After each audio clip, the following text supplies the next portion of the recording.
Many companies didn't know how to handle COVID.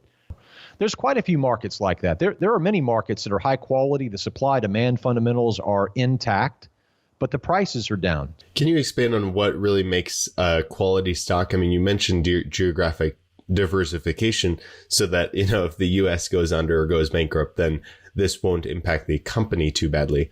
Can you expand on that? What does it mean for a stock to be quality in your mind? Well, quality to me would obviously be globally diversified. So you're not dependent upon only one country. Also that you are growing revenues and you're growing earnings per share on a regular, consistent basis, and you are lowering your shares outstanding. Now, what that means is that you are thinking first and foremost about running a very high quality company. So you're squeezing more money out of every dollar that you earn. So earnings are going up. You are making more money. More money is coming into your cash register. Therefore, revenues are going up regularly. And then on top of that, the amount of shares that are outstanding, you're not inflating those and diluting shareholder value, but you're actually lowering the number of shares outstanding, either buying back your stock or using some other way to lower the shares outstanding. So you actually boost shareholder value. I would say those are the kinds of companies I look for. Apple is a perfect example. I've been a long-term holder of Apple for a long time. I think they do very well. Apple was $1 trillion in market cap, I think back in 2019, 2018, somewhere in there. It's now $3 trillion or near it. It recently touched it. So it tripled in value. How? In the middle of COVID, it tripled in market cap because it is well run. Many companies didn't know how to handle COVID. Apple was able to navigate in the COVID era and actually triple its market cap maybe double, but triple over the course of the last 4 years or so. So high quality companies know how to raise revenue on a regular basis. They know how to raise earnings on a regular basis. They know how to not dilute shareholders by putting in too many shares, putting out too many shares. And then there are also a whole nother slew of internal fundamentals we check. We don't have time to get into today, but I would say those would be the main highlights quickly to be able to focus on. If we look also at commodities and we look back at last year, we had a huge run in many commodities. Unfortunately, not gold and silver. It seemed like gold and silver didn't do very well in 2021. But your perspective on that difference we saw between the performance of gold and silver and other commodities last year? Commodities. It's funny. Barron's magazine has on its cover for the January 9th issue, I believe, January 8th, January 9th issue. This is this week for 2022. It says it's time to buy commodities, right? Well, maybe so. We did a podcast, about a year ago talking about how the commodities bull market is coming. And of course, 2021 was a great year for commodity investors. I mean, coffee prices, hit a decade high after doubling in 2021. Sugar prices hit a 5-year high. Lumber prices hit a brand new all-time high. Anybody who's been building knows about lumber prices. Oil, natural gas, many of these different types of energy sources, they all rallied strongly on the year. Wheat hit a 9-year high last year. Oat prices hit a record high, doubled in price last year. I mean, so you could really look at many soft commodities. You could look at many hard commodities last year, and you could see that, prices were up dramatically. We expected this, and we were helping our members all through the year staying on top of this. In fact, our members knew about rare earths, lithium, water, many of these commodities that just did fantastic throughout the year. Well, followthemoney.com points our members to leading markets, so that's what we do. So we keep our members on the cutting edge. One of the things that was down near the bottom, as you mentioned, during the whole year, except for the very beginning of the year, there was a little bit of a blip we had toward the beginning of the year, and I think also in the middle of the year briefly, was gold and silver. But at the end of the year, gold had fallen 3.5%. Silver was down, a little more than 11%. Palladium was the really big loser. It was down around 20% year to date, or in 2021, I mean. That was after Palladium put in an incredible rally. I mean, we called the uptrend in Palladium back in 2016 for our members and then never retracted it until 2021. So, I mean, that thing ran for 5 years with an uptrend, and it was an enormous return.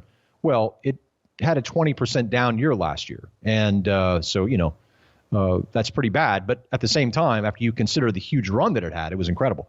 Platinum prices were down about 10% year to date.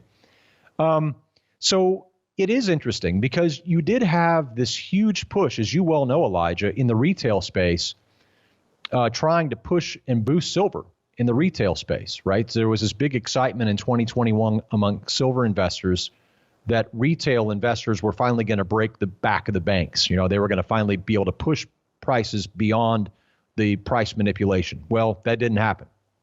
And didn't happen hardly at all, in fact. When it did, it was just briefly. So gold and silver were not the only things that didn't do well last year, but they were notable in the fact that you think to yourself, how can you have a headline that says inflation is at a 4-decade high and have gold down that year? It's just really bizarre. There are all kinds of reasons. There are people who are smarter than me on this, who would probably have something better to add. From my perspective, from where I sit as a gold and silver investor, I invest in hard bullion. I don't invest in mining stocks. I don't invest in any. I just own the hard bullion as insurance over time. For me, I actually enjoyed the price depression somewhat because it allowed me to continue buying more at good prices. That's how I view it. I'm a longer term kind of guy when it comes to that. But some people were upset, that we didn't see that move up. The way I look at it is that if you need to cash out, then you want prices to go up. But until you need to cash out, I would prefer for prices to be flatter to go down so that I can accumulate more, especially if it's something like gold or silver. So as we head into the new year, I really like platinum. I think platinum is got a really compelling story. I also like physical gold and silver as well. But again, that's going to be very dependent. Their prices are going to be largely dependent, I would say, upon how serious the Fed is with its 3 rate hikes promise or vow. Difficult to know what's going to happen, but those are my thoughts. So this year you are bullish then on precious metals? I think that platinum, palladium may still have a little bit of ways to go down because it's had such an incredible run for so long. But I would say platinum and gold and silver, these 3 are the ones that I really think probably stand out to me this year. And also high quality, miners might do well as well in this environment. I do like it for this year. I do. I almost have the opinion, Elijah, that once everybody kind of throws in the towel and says, "Oh, I guess it's not going to go up," that's when it's going to go up. There's quite a few markets like that. There are many markets that are high quality. The supply demand fundamentals are intact, but the prices are down. So there is a little bit of irrationality that's going on right now. And of course, that's been driven by Fed policies that are irrational. Can you share a bit on why you prefer the physical metal versus the mining stocks or any other kind of electronic form of the metals?